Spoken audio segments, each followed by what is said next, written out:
Hey, welcome back. Just wanted to give you a quick preview of our orchard. We got some cars driving by, so if you can't hear me, I'm sorry about that. I'll try not to talk when the cars are here, but come take a look. So we've got a bunch of different trees here. This is a Potomac pear. This is a cool plant that I just learned about. This is honeywort. It's an annual, but actually it reseeds itself really well. It's related to comfrey and borage. Beautiful little plant, and the bees love it. So we've also got random cane fruits throughout. This is a royalty purple raspberry, and we've got calendula all over the place. This is a really funny calendula. As it grows, the flower dies, and then out of the center another little tiny flower grows, which I've never seen that before in other calendula. But Honeycrisp apple. Then we've got Satsuma plum right here, and a Camise pear. We just planted this. This is a Hosui pear. And this is the first year we should get some little fruits on it. One of the problems we've had with this Hosui is birds seem to like to eat the flowers, so I don't know why that's happening, but excited to get some fruit there. Other raspberries. This is a black raspberry. Generally, you're not supposed to plant black raspberries by other raspberries, but we really haven't had a problem, so we do. And the cool thing about them, we've bent them down, and you can see they're rooting up next door, so that's going to help them spread out just a little bit. So this right here is interesting. Black mulberries are considered the best flavored of all mulberries, but they're not very hardy and they're prone to some diseases. This is a seedling that I got from Oikos Tree Crops. I think they're in Michigan. It's hardy to zone 5, so I'm super excited to be able to see what this can produce. Much, much hardier than the normal black mulberries. So, more black raspberries right here. Gonna look at some of the fruit here. This is a Moonglow pear. So we should get some fruit off of it this year. I'm gonna have to thin this so the fruit can get a little bit bigger, but brand new little fruits on that. More raspberries. Hollywood plum. This is the first year we're gonna get a few fruits off of this. This is a gorgeous plant and produces these really nice dark purple colored fruits. And more black raspberries. This is Ashmead's Kernel apple. It's a russeted apple, a brown colored apple, considered one of the best of all flavors. I grafted this a couple of years ago. I haven't watered it super consistently, so it's still kind of small, but I'm anxious to see what it does and try the fruit there. Come around this way.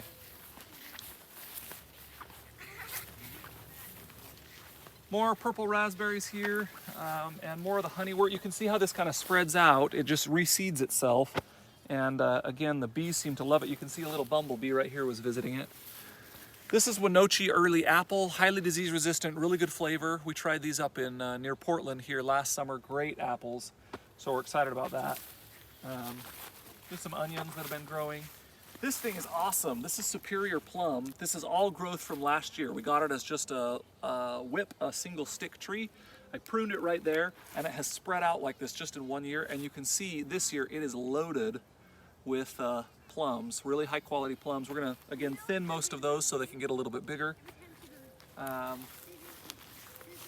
This is a cutting of dwarf everbearing mulberry. It's only doing so-so, but they're all cuttings that I took last winter. Actually, there's another one hiding right there. They're super easy to propagate. So I'm anxious to grow a bunch of those. Really high quality fruit, but they're pretty small, so we'll see how much we actually eat them. But Pluots, which are, of course, everybody's favorite. This is Flavor King and Splash Pluot. We just put these in this year. You can see we've got these in two things, the fabric pot, and then down below, if you look really close here, we have tons of gophers here. And so this is 1/2-inch chicken wire, a little mesh that I put around there to allow the tree to expand and grow and get big enough so that they can resist the gophers. Here's a small sea buckthorn or sea berry. This is a cutting that we took. It's not a cutting, it's an air layering I did last summer. It worked really well. And so we got that. We got some larger ones over on the other side. Another Winochi Early apple. Come around this way.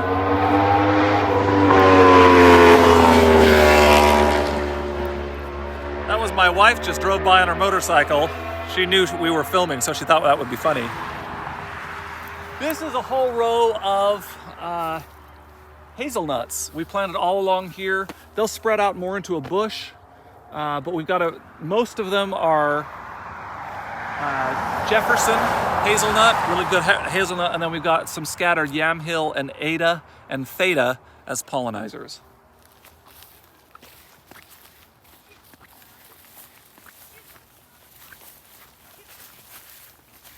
This here was a row of the purple raspberries. I pulled them out so we could take most of them with us when we move. You can see them over there in pots. This is a Chicago hardy fig. We've grown this in Idaho and now here in Oregon. Obviously, it's a lot more temperate here in Oregon, but we kept it alive in Idaho in Zone 5. They would die to the ground and then grow back. So that's a really cool plant to try if you're in a colder area. More raspberries, Golden Delicious apple here. And I'll just explain from right here some of the things. Actually, let's head up there. It'll be easy to see. This is Oregon curl-free peach, highly resistant to peach leaf curl. So we're excited to try some of the fruit. This is Kriebich nectarine, also highly resistant to peach leaf curl. So if you take a look at this, you can see a tiny bit of disease on the leaves, but they did really well with peach leaf curl. So that's great. We'll get a few small nectarines off that. Gold Rush apple. This is advertised as the best disease-resistant storage apple. Supposedly it lasts for 8 months. We ate ours before they lasted for 8 months last year, but they kind of look like a Golden Delicious, a little bit harder.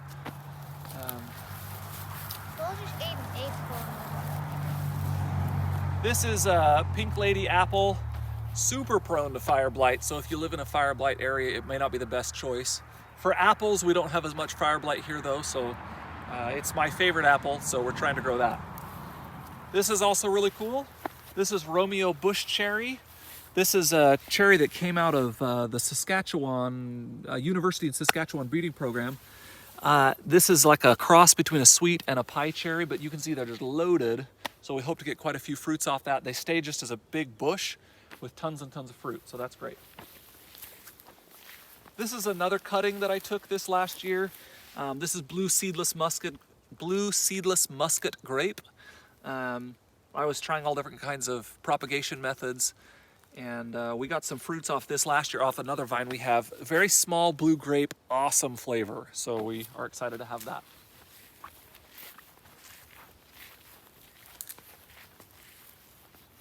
This is another Gold Rush apple that we talked about before, and an Oregon curl-free peach, a little bit bigger one. You guys want to say hi? Hi. So Ugaline pear, this one's special because it's about the earliest ripening pear. So we're excited to get a little bit of fruit off of it this year. You can see we've got it in the fabric pot, so we'll be taking that with us. Another black mulberry seedling.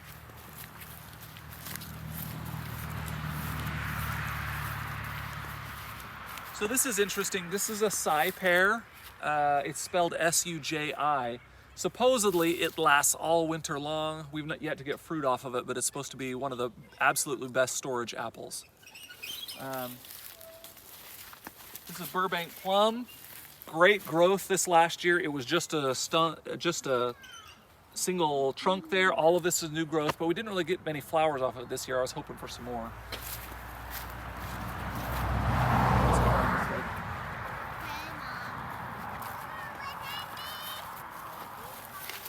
I need to trim this up. This is Toka plum, another really good quality plum.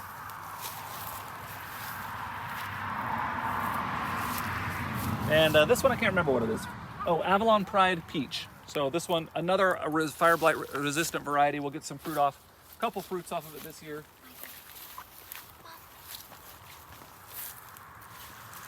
And this is Shiro plum, another Japanese plum.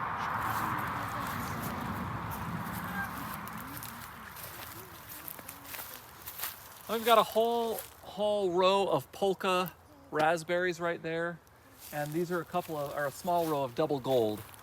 So they're already starting to fruit here. You can see the flowers are starting to form. We put these in last spring. We got these from Norse Farms or Norse Berry Farm. Great place to get cane fruits. They sent really big plants, so we're always grateful to have a good quality plant, but should get a bunch of fruit off of this year. So that's a quick tour of the orchard. We may have missed a couple things. Got a couple of cherries over there, and then some sea berries. I guess I could show you this stuff in the middle too. So because we're planning on moving and I have a problem leaving all the trees behind, I've dug up about 120 trees to take with us, which may have been a little overzealous, but I can show you some things really fast. This is something unique, and a lot of these things are sort of unique. This is one of the few self-fertile, hardy, or fuzzy kiwis. Most of the time with kiwis, you have to have a male and a female. But this is one that I picked up from One Green World, and we'll take that with us. Beautiful, big, huge vining plants, and they produce fruit in the fall. This is Bosju banana, or a Japanese hardy banana. It doesn't produce edible fruit, but it is hardy, supposedly past 0 degrees. It just kind of crumples up in the winter, and then it starts to leaf out. This will turn into a huge banana tree, or banana plant. These are the hazelnuts that we dug up. This is Red Love Odesso apple. Red Love is a group of apples that came out of, I believe, Switzerland. They're red-fleshed, red-colored apples. Supposed to be really high quality. I had one. It wasn't ripe when I had it. It was okay, but they're supposed to be great. So these are really cool. This is perennial kale. This one is called Cosmic. There's another perennial kale that's called a purple tree collards. They're the same thing. We've got one in the backyard. It's a purple color. I think I have one somewhere in here. But they're great because they produce these edible greens all year round. They never go to seed, and they're pretty mild flavor. They're great. This is a little persimmon tree. It'll get quite big, but it's small right now. This is an Illinois everbearing mulberry. We can see the tiny mulberries beginning to set on it. Also considered one of the best flavored mulberries. Let me just kind of skip to some of the more unique stuff here. These are pomegranates. I've had these for several years. We brought these with us from Idaho. We got a couple fruits off them last year. More grapes here. This is interesting. This is from St. Lawrence Nursery in New York. This is a silver maple. So silver maples grow really fast, much faster than other maples, but its sap is sweeter than a sugar maple sap. And so you can tap this tree. In 10 years, it should be able to be tapped to make maple syrup. And to make maple syrup, you tap the tree. It takes 26 gallons of sap to boil down to make 1 gallon of syrup. But this is a replacement for a sugar maple. And because the sap has more sugar than a sugar maple, it takes less total volume of sap to make the syrup. And because they grow so much faster than sugar maple and in such a wider variety of climates, it's an opportunity for people to get syrup faster and in a better location. So, rhubarb we're taking with us. This one's called Sweet and Solo Hardy or Fuzzy Kiwi.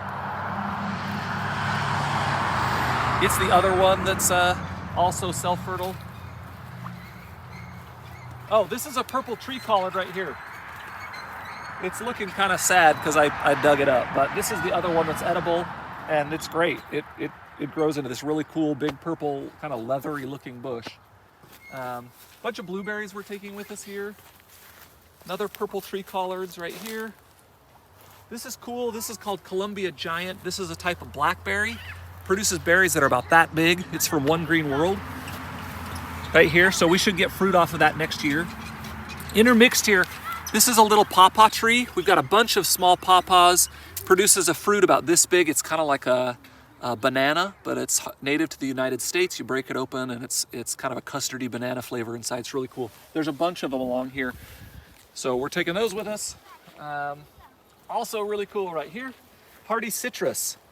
This is Yuzu ichandron, and this is Sudachi. They're related to each other. They're both citrus trees that are hardy to 0 degrees. They're kind of like a lime, but with even better smell. They're highly prized in Japan for cooking. So again, the plants are hardy to 0 degrees. That's awesome. This is Isai hardy kiwi. So it's not fuzzy. It's a smaller kiwi with no fur or no fuzz on it. And it's also nice because it doesn't need a male pollinizer. This is Chilean guava. This is a perennial evergreen tree, or it's an evergreen, so it never loses its leaves. It will make this really cool pink colored flower, and the flower itself tastes like cotton candy, and then it makes these little green fruits that you can cut open and eat as a guava. They're really nice too, and they're hardy here. Bunch of other peaches here. I'm going to point out a couple in particular. This one is also from Dave Wilson Nursery, which I think we've talked about before. It's Oktoberfest. It's nice. It's a super late ripening peach to end the season with. And then this is Arctic Star. Our favorite nectarine is Arctic J. And there's a bunch of Arctic series nectarines. This is the earliest one. This will be another one we keep in the greenhouse. It will flower in early March, and then we will get fruit by the end of May in the greenhouse. Here's a fig that the gophers ate, and I lost the name tag. I'm not sure which fig it is, but Aprium, Flavor Delight Aprium. This year I pruned this really aggressively to try to get a more bushy flavor. This will end up in the greenhouse as well, so that we get really early quality fruit off of that. Fuji apple, Brooks prune plum, Korean giant pear. The reason I like Korean giant, I actually ate that when I was a missionary in Japan. Really big round fruit, good flavor, kind of like an apple sort of.